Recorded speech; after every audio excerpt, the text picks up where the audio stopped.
Zakaria GPS, CNN Sunday morning 10 Eastern and Pacific. Rashid was the first business leader ever in the Egyptian government. He was one of the liberals, the so-called reformers. 9 days ago, he lost his job when Mubarak fired the entire cabinet. Egyptian prosecutors have since banned him from traveling and frozen his assets. He offers a rare insider's look at the highest levels of the Egyptian government. Do you think President Mubarak was deeply disappointed by the fact that President Obama has, in the end, asked for him to resign? Well, I can tell you now, I'm not an official person. I can say almost whatever I want to say. I think the position of President Obama, the position of the American government was extremely short-sighted. I don't want even to say stupid. There is so much interference. They shouldn't actually get involved in this. I think at the end of the day, the record of the United States interference in many of these events in the past have showed how disastrous it ended up to be. I think it is positive for the rest of the world to support Egypt in making the democratic transition, but I think it is not in the right of President Obama or the American government or any other government to dictate on Egypt what to do. If Mubarak leaves, the military stays, the regime stays in power, the ones who oppose the reform stay in power. Does anything change? Well, I personally believe that the best scenario for Egypt is for President Mubarak to stay, finish his term. I think what President Mubarak have said 4 days ago is a very clear and a very strong message for the transition. Since his speech, action have been taken on the ground. I believe that Egypt needs that transition. I believe that Mubarak can do that transition. I personally believe that he will push towards this changes to be done.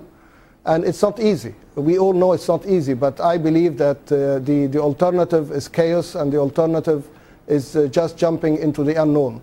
And I believe that he has the will to do that. There is a lot of people that have changed in the last few days. There are so many faces that have been removed. We have some promising faces, but we still, of course, have a lot of resistance. We still have people who assume that things will go back to normal, but they will not. Egypt is a great country. It has a great young population. It has a great future. And I think it is time now to let the future happen by the young people, not by history. Why did you not join the government that was created about a week ago?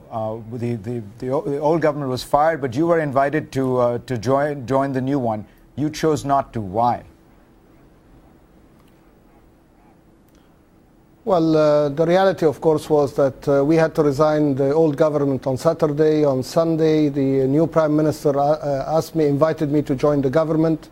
I personally felt that what is happening in Egypt now and the consequences of the events of the last few days will probably need a new direction. The Prime Minister has his own views about what he would like to do. He has the right to choose new faces. He has the right maybe to change some of the policies. And that was the reason why I presented to him my apology. And he gracefully accepted that. But even after that discussion, we had a lot of discussion about how to help him to set up the succession. But I was very clear that what we are going to face in the next few weeks is going to be different from what we had in the past. But then you face these prosecutors' investigations. Do you have any sense as to, are these an attempt to in some way keep you quiet, or what do you think is behind these prosecutors' charges?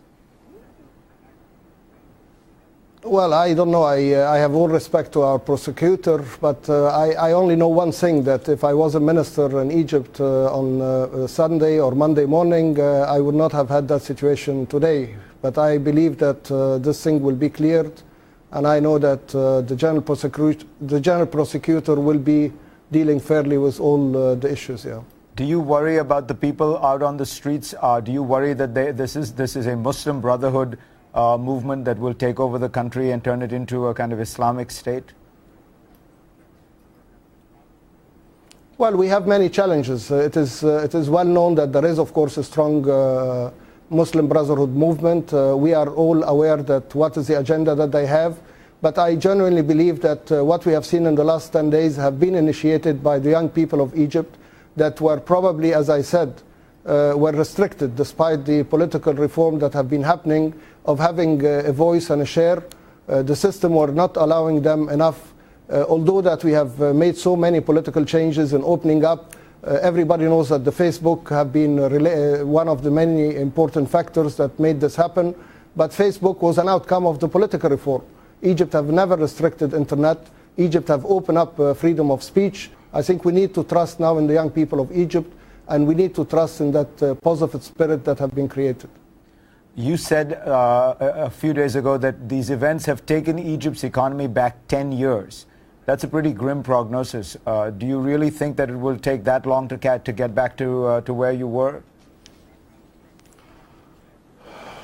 Well, Farid, you know, I mean, business needs stability.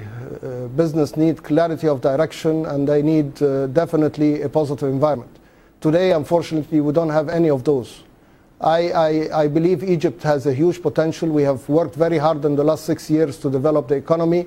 Many people around the world have seen the proof that Egypt can deliver. And today, the challenge is first to resume law and order. We need to bring law and order back into the country. We need to bring back security into the country.